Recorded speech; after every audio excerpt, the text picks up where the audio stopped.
जय माता दी दोस्तों।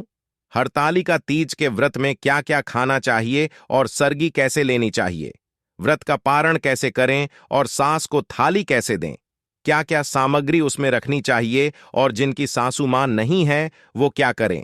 साथ ही साथ हरतालिका तीज पर एक चीज जरूर खा लेनी चाहिए और गलती से भी 3 महिलाएं हरतालिका तीज का व्रत कभी ना रखें।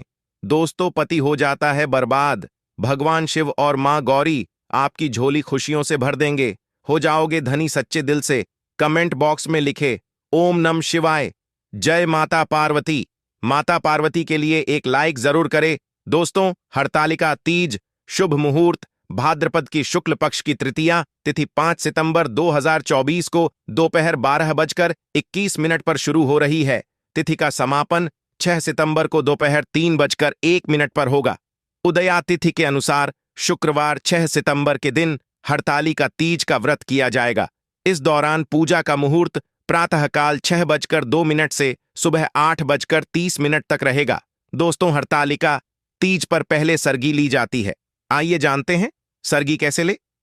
हरतालिका तीज व्रत शुरू होने से पहले सूर्य उदय से पहले या मध्य रात्रि में महिलाएं सरगी करती हैं। सरगी में नमक युक्त भोजन नहीं करना चाहिए। साथ ही सरगी में बहुत भारी भोजन ना करें जिससे आपको कब्ज जैसी समस्या हो जाए। सरगी में फल, जूस, नारियल पानी, ड्राई फ्रूट्स और मुरब्बा खा सकती हैं। इससे आपको एनर्जी मिलेंगे और डिहाइड्रेशन नहीं होगा। साथ ही आपको व्रत के दिन भूख भी नहीं लगेंगी। अगर आप इस व्रत को निर्जल नहीं रख सकती हैं तो आप व्रत रखने से पहले संकल्प अवश्य लें, पारण में शामिल करें। ये चीजें हरतालिका तीज के अगले दिन पारण किया जाता है। मान्यता है कि चतुर्थ तिथि लगने के बाद ही पारण करना चाहिए। व्रत का पारण कभी भी नमक युक्त भोजन से नहीं करना चाहिए। आप पानी, शरबत, फल या मीठे से व्रत खोले पारण में धीरे धीरे पानी पिए, फिर किसी मीठी चीज का सेवन करें। मीठी चीज का सेवन करने और प्रसाद ग्रहण करने के बाद ही नमक से बना भोजन मुंह में डालें।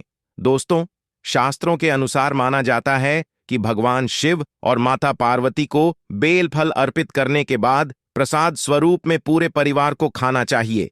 इससे आपके घर में हमेशा पैसों की कभी भी कमी नहीं होगी, घर में लक्ष्मी का आगमन होगा। इस दिन बेल खाना बहुत ही शुभ और मंगलकारी माना जाता है। इस दिन आप बेल का फल प्रसाद स्वरूप में पूरे परिवार को बांटें और खिलाएं, क्योंकि बेल में समस्त देवी देवताओं का वास होता है। दोस्तों, व्रत संपूर्ण होने के बाद सास को थाली दी जाती है। आइए जानते हैं थाली में कौन सी सामग्री रखनी चाहिए जो कि शुभ मानी जाती है। इसके लिए बगैर आपका व्रत अधूरा ही रहेगा।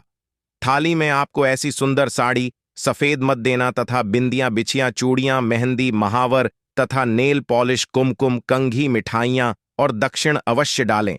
अगर आपकी सासू मां नहीं है तो आप इसे ननद को दे सकते हैं या बाहर किसी भी बुजुर्ग महिला को आप दे सकते हैं जिसे आप अपना मानते हैं, और उनका आशीर्वाद अवश्य ले लें। तभी ही व्रत संपूर्ण और सफल माना जाता है।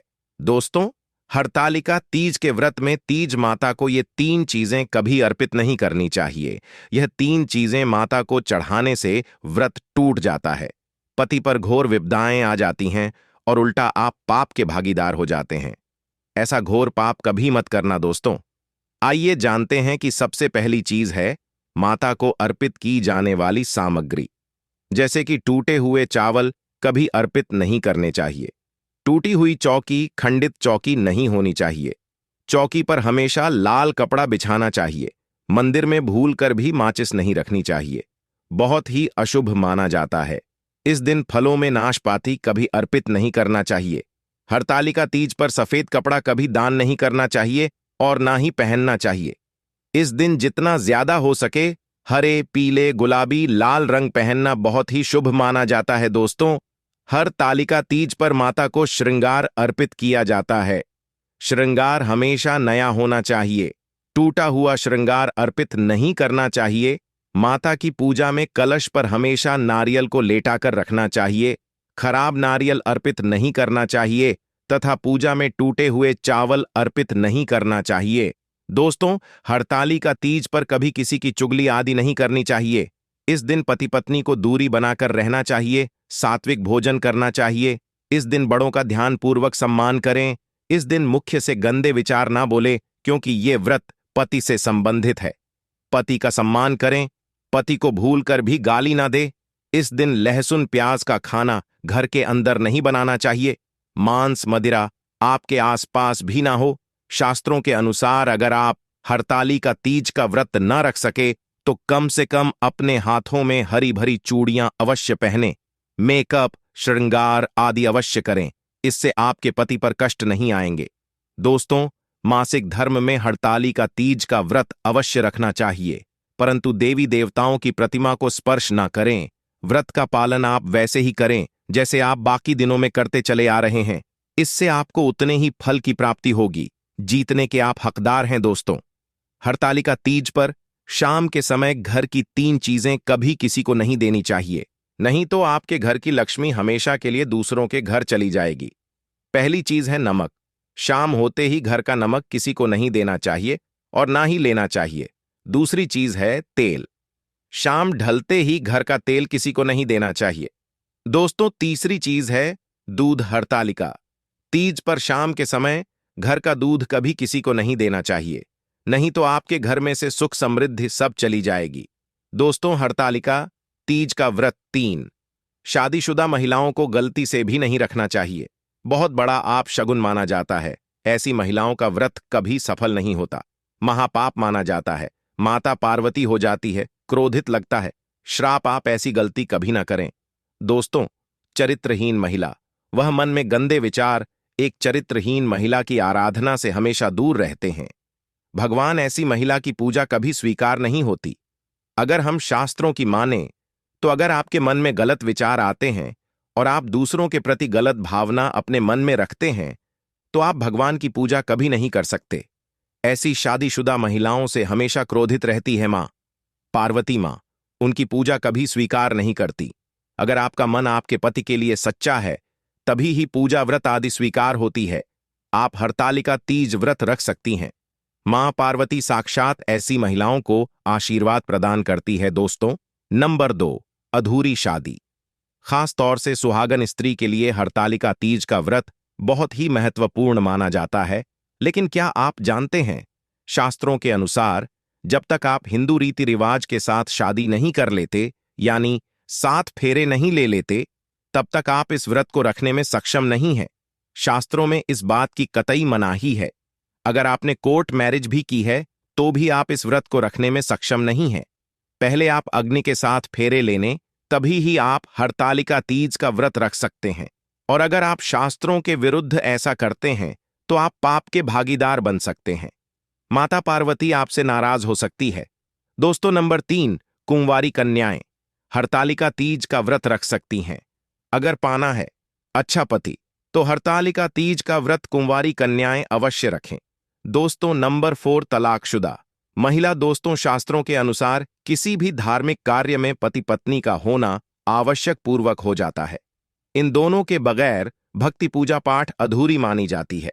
अगर आपका तलाक हो गया है या पति से झगड़ा हो गया है और आप नाराज होकर चली गई हैं तो हरतालिका तीज का व्रत कभी ना रखें, क्योंकि यह त्योहार प्रेम का है।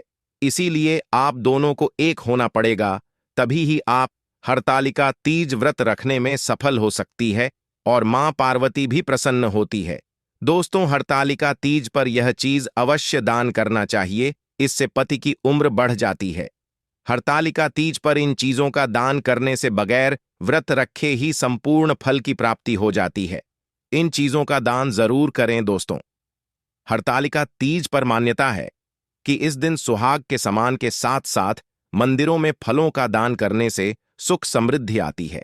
इस दिन सुहाग की सामग्री दान करने से जीवन में धन वैभव की कभी भी कमी नहीं होती। लेकिन याद रखें, ऐश श्रृंगार आदि बाजार से नया खरीद कर ही दान करें। दोस्तों, हरतालिका तीज पर गेहूं और जौ का दान सोने के दान देने के सामान की माना गया है। धार्मिक मान्यताओं के अनुसार तीज के व्रत में गेहूं का दान बहुत ही शुभ फल प्रदान करता। अगर आपके पास गेहूं या जौ नहीं है तो आप किसी जरूरतमंद को आटा भी दान दे सकते हैं। दोस्तों, हरतालिका तीज पर किसी ब्राह्मण महिला या गरीब को वस्त्र दान जरूर करने चाहिए। मानता है कि महादेव और देवी पार्वती बहुत प्रसन्न होती हैं और अखंड सौभाग्यवती का वरदान मिलता है। दोस्तों, शास्त्रों के अनुसार हरतालिका तीज पर चावल का दान बहुत ही शुभ माना गया है। कहा जाता है कि हरतालिका तीज पर चावल का दान करने से शुक्र ग्रह से संबंधित सभी दोष समाप्त हो जाते हैं, परिवार में सुख शांति आती है, माता गौरी और भगवान शिव दोनों हाथों से व्यक्ति की झोली भरेंगे। माना जाता है कि हरतालिका तीज पर गुड़ का दान करने से उत्तम फल प्रदान होता है। इस दिन गरीबों को गुड़ का दान करने से महिलाओं को स्वास्थ्य लाभ मिलता है, पति सदैव कामयाब रहता है, घर में दौलत का आगमन होता है, धन लक्ष्मी सुख समृद्धि सब कुछ हासिल हो जाता है। गुड़ का दान करने से रिश्तों में मिठास आती है, जीवन सुगम हो जाता है। दोस्तों, अब जानते हैं हरतालिका तीज पर जो लड़की मायके से यह 3 चीज लेकर ससुराल जाती है, वह अपने पति को कंगाल कर देती है, आबाद की जगह बर्बाद कर देती है। दोस्तों, आज की यह वीडियो विवाहित स्त्री पुरुषों के लिए बहुत ही महत्वपूर्ण है। अक्सर कुछ गृहस्थ लोगों के जीवन में उथल पुथल मची रहती है। कोई अपनी पत्नी से परेशान है, तो कोई पति से, कोई घर वालों से दुखी है, तो कोई ससुराल वालों से। लाखों लोगों की जिंदगी में यह समस्याएं बनी रहती हैं। शादी के बाद किसी का जीवन स्वर्ग बन जाता है, किसी का नरक, किसी के घर में रोज कलह मची रहती है, तो किसी का तलाक हो जाता है। लड़कियों की बात करें तो कुछ लड़कियां शादी के बाद अपने ससुराल को स्वर्ग बना देती हैं, और कुछ स्वयं भी दुखी रहती हैं और ससुराल वालों का भी जीना हराम कर देती है। दोस्तों, पारण में क्या खाना चाहिए? कभी भी नमक युक्त भोजन से न करें। आप पानी, शरबत, फल या मीठे से व्रत से खोलें। पारण में पानी धीरे धीरे पिएं, फिर किसी मीठी चीज का सेवन करें। मीठी चीज का सेवन करने और प्रसाद ग्रहण करने के बाद ही नमक से बना भोजन मुंह में डालें।